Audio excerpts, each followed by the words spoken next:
बकवास पर आपको खुश आमदीद। जाने जहां ड्रामे की अगली किस्त आखिरी है, लेकिन आज की किस्त ने तो दिल जीत लिया। जैसा कि मैंने बताया था कि तबरेज़ की मौत की इत्तला मिलते ही जमाल साहब फ़ोन करके कबीर को रोक देंगे इस तबाही से, और ऐसा ही हुआ और आखिरकार सफ़े मातम नहीं बिछा पूरे गांव में। लेकिन मैं फिर भी कहूँगी, अगर तो ये ड्रामा खलीलुर रहमान लिखते ना, तो ये आखिर में इन दोनों की मौत तो लिखी थी इन्होंने। शुक्र है कि राइटर समझदार है, इसे पता है कि ड्रामे की हैप्पी एंडिंग कैसे करनी है। किश्वर बेगम की अकड़ तोड़ने के लिए तबरेज़ का मरना तो ज़रूरी था। वहीं गुलज़ेब ने अखीर कर दी एक्टिंग की, अपने शोहर से वफादारी की, जिस तरह इसने तबरेज़ को मारा और फिर एक बीवी का हक अदा करते हुए अपनी गोद में सर रखकर आखिरी सांसें लेने का शर्फ भी बख्शा। तबरेज़ की मैयत हवेली पहुंचती है तो किश्वर बेगम के लिए क़यामत का समा था। वो सारी रात अपना हिसाब किताब करती रही, क्या खोया क्या पाया। इसी बेटे की खातिर इन्होंने अपने जान छिड़कने वाले शोहर को मार दिया। वो बेटा ही इस दुनिया में ना रहा। वहीं ज़मीन पर बैठी जब शहराम इनके पास आकर बैठता है, तबरेज़ को लेकर जाना है, आप हौसला करें अम्मी। जिस पर किश्वर बेगम कहती हैं, मैंने हमेशा फ़र्क पैदा करने की कोशिश की, सौतेले और सगे की जंग आज ख़त्म हो गई। आज तुमने भी अपनों को खोया है और मैंने भी।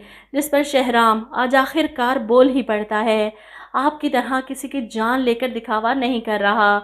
आज तो सच बोल दें, मेरे बाप की जान आपने ली थी ना।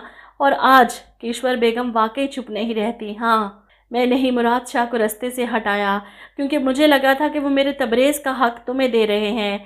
मुझे लगा मैं खुद अपने बेटे के लिए सब कुछ कर सकती हूँ। पहले मुराद शाह और फिर मैंने तुम्हें भी तो रास्ते से हटाने की कोशिश की। कितना चाहा कि नींद की गोलियों के साथ साथ तुम भी कभी होश में ना आओ और ये सब कुछ तबरेज़ का हो जाए। सब कुछ गलत किया मैंने, बहुत बुरा किया, लेकिन जिसके लिए किया वो तो इस दुनिया से ही चला गया। ऐसे में अब्दुल बाहर खड़ा ये सारी बातें सुन रहा था। इसे यकीन नहीं आता कि इसकी माँ इस कदर गिर चुकी हैं। शहराम तो रोते हुए उठकर बाहर आता है। अब्दुल पर नज़र पड़ती है तो आंसू छुपाता वहाँ से चला जाता है, जबकि अब्दुल तो वहीं पर ढह जाता है। आज अपनी माँ के सफाक चेहरे से पर्दा हटा तो नफ़रत हो रही है इसे इस लफ्ज़ से भी। तबरेज़ को इसकी आखिरी आरामगाह तक पहुंचाने के बाद शहराम अपने कमरे में आता है, अपने माँ बाप की तस्वीरों को देखता है और कहता है, मैं जानता हूँ तबरेज़ ने कभी मुझे अपना बड़ा भाई नहीं समझा, लेकिन मैंने हमेशा दिल से अपना छोटा भाई माना था इसे। इसके जाने से मुझे भी जितनी अजियत हुई है ये आप लोग समझ सकते हैं। अब इलेक्शन का दिन है, वो हिम्मत नहीं हारना चाहता। खुद टूट गया तो गांव वालों को कैसे संभालेगा, इसलिए एक नए जज्बे हौसले के साथ गांव वालों के सामने आता है। इलेक्शन तो शहराम जीत ही जाएगा और अपनी हार जमाल साहब हारने से पहले ही मान चुके हैं।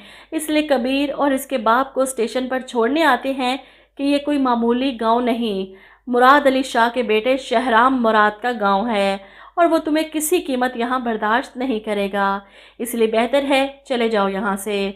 वहीं दूसरी तरफ अब्दुल ये घर छोड़कर हवेली छोड़कर जा रहा है।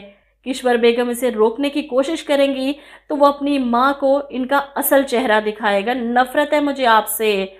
और आखिर में शहराम इन दोनों की शादी भी करवाएगा, क्योंकि किश्वर बेगम तो यहाँ हवेली छोड़कर जा चुकी हैं। दूसरी तरफ शहराम बैठा है महानूर के घर।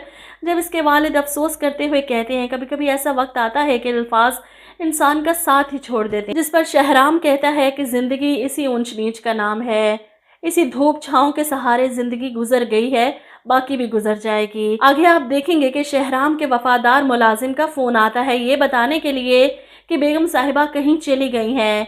इस पर शहराम परेशान हो जाता है, क्या कहाँ चली गई हैं? महानूर भी इसके साथ हवेली आती है। छोटी अम्मी कहीं चली गई, वहाँ पर सब मौजूद हैं, मुलाजिम, रिश्तेदार। किश्वर बेगम जिसने सारी ज़िंदगी इस हवेली में राज किया, जिनकी जान बसती थी इस हवेली में, वो हवेली छोड़कर चली गई। शहराम इस बात पर परेशान था, वो इन्हें तलाश करेगा और शायद किश्वर बेगम इसे मिल भी जाएं, लेकिन वो शहराम के साथ वापस हवेली आने से इनकार कर देंगी। मैं इस काबिल नहीं हूँ कि उस हवेली में रह सकूँ, मेरी औकात ही नहीं थी मुराद अली शाह की हवेली में रहने की, वहाँ तुम दोनों जचते हो। वो महानूर के सामने भी हाथ जोड़कर माफ़ी मांग लेंगी, बहुत बुरा किया मैंने तुम्हारे साथ, सारी ज़िंदगी पछतावा रहेगा, हो सके तो माफ़ कर देना। जाते जाते शाहराम से कहती है, मैं जानती हूँ तुम अब्दुल को अपना भाई समझते हो और वो भी मुझसे ज़्यादा तुम्हारे करीब है। आज जब अपनी माँ की हकीकत उसके सामने आई तो वो मेरी शक्ल भी नहीं देखना चाहता, नफ़रत करता है मुझसे। लेकिन मैं तो माँ हूँ उसकी, उसके साथ मज़ीद बुरा होता नहीं देख सकती। वो आलिया को पसंद करता है, ये बात मुझे मालूम थी, लेकिन फिर भी मैंने नज़रअंदाज किया इसे। हो सके तो आलिया की शादी अब्दुल से करवा देना। वो जाते जाते शहराम को ये आखिरी काम सौंप जाती हैं। हो सकता है कि शहराम अपने कराची वाले घर की चाबी इन्हें दे दें कि वहाँ जाकर रह सकती हैं आप। इसके बाद हवेली में होंगे शहराम और महानूर, अब्दुल और आलिया, और ड्रामा इन दोनों की शादियों के साथ ख़त्म हो तो क्या ही मज़ा आ जाए। आप लोग क्या कहते हैं इस बारे में? कमेंट करके अपनी राय ज़रूर दीजिएगा।